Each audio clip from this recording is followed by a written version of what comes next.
Hello అండి. ఇది blog వచ్చేసి వినాయక నిమజ్జనం నెక్స్ట్ డే అనమాట. మేమైతే షాపింగ్కి వెళ్ళాము. షాపింగ్కి వెళ్ళి వచ్చేటప్పుడు అయితే డాంగ్మండ్ దగ్గర నుండి అయితే వచ్చేసాము.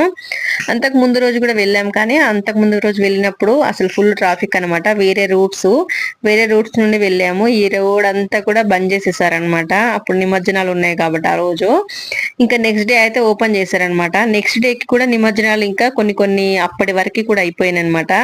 మేము వచ్చేటప్పటికి దాదాపు ఈవినింగ్ 4 అయింది. 4 వరకు కూడా కొన్ని కొన్ని కంప్లీట్ అయిపోయినాయి. ఇంకా లాస్ట్ లో ఉండే అనమాట. అప్పుడు మేము ఇంకా రోడ్స్ అనేది ఓపెన్ చేశారు. అప్పుడు ట్యాంక్ బండ్ దగ్గర నుండి వెళ్తున్నాము. ఇంకా అవి వేసిన తర్వాత నిమజ్జనం చేసేటి ఇవి ఉంటాయి కదండి. ఆ ఏమంటారు వాటితో తీసి పెట్టేస్తారు కదా ఇంకా ట్యాంక్ బండ్ లో అలా. అవి అయితే చాలా ఉన్నాయన్నమాట. క్రెయిన్లు అంటారు కదా, అవి గుర్తుకు రావట్లేదు నాకు.